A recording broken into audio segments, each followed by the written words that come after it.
Introduction. Rahul has a windmill. Taking the windmill in hand, he starts running. See, the windmill in his hand is moving so fast. How does it happen? See, this boy is flying a kite.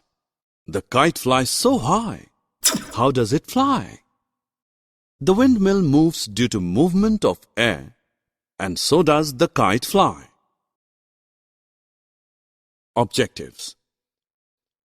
At the end of this lesson, you will be able to define air, explain the different constituents of air, discuss the properties and uses of air, explain air as a mixture. Are you feeling hot due to lack of air? Now put your ceiling fan on. You can feel the presence of air. You must have sensed the nice cold breeze in a fine morning. This is also due to movement of air. This moving air is called wind. We can know the direction of wind with the help of wind vanes.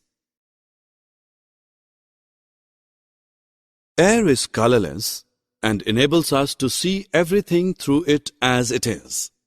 It has no smell and taste. Air occupies space. To understand this, take a pitcher and dip straight into the water. See, no water enters into the pitcher.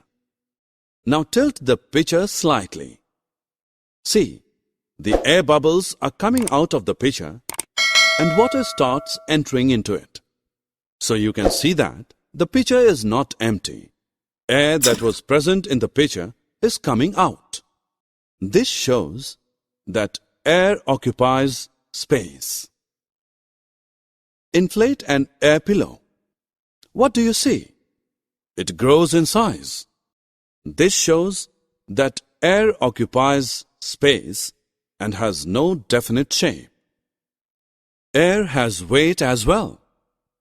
Put the air-filled ball on one side of a balance and a similar empty and squeezed ball on the other side. You can see the pan with squeezed ball goes up, indicating that it is lighter than the air-filled one. Now take two empty test tubes and place a balloon over the mouth of each bottle. Put one test tube in a pan of hot water and the other one in a pan with ice. Observe carefully. The balloon on the test tube in hot water begins to inflate. This is because the hot water heats the air inside test tube and the ice cools the air in the other. When air gets warm, it expands and rises, which inflates the balloon. On the other hand, cool air contracts, causing the other balloon to shrink. This shows that air exerts pressure. Take a cylinder fitted with piston. Press the piston inward. You can compress inside the cylinder, so air can be compressed.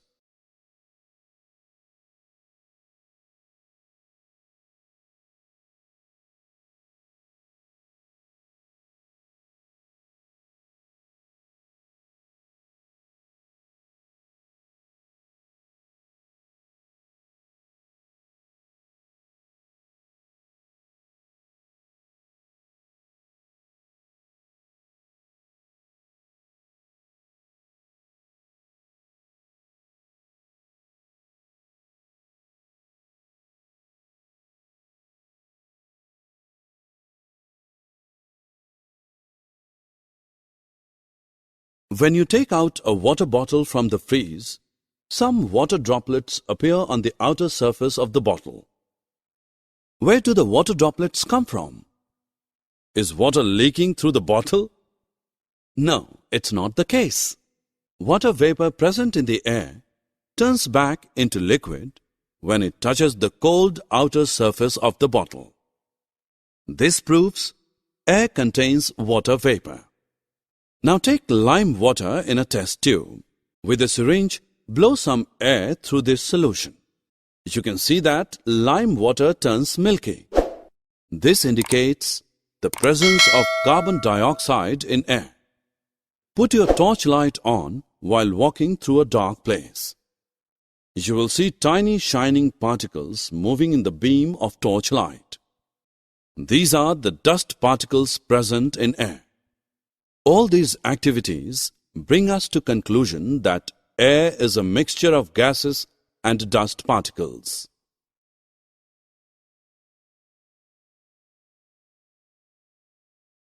Summary. Let us summarize what we have learned. Air is found everywhere. Air is invisible, colorless, odorless, and tasteless. We can feel air. Air occupies space but have no definite shape. Air has weight, can be compressed, and exerts pressure. Air is a mixture of nitrogen, oxygen, carbon dioxide, water vapor, and few other gases. Smoke and dust particles are also present in air. Oxygen supports burning and is essential for all living organisms.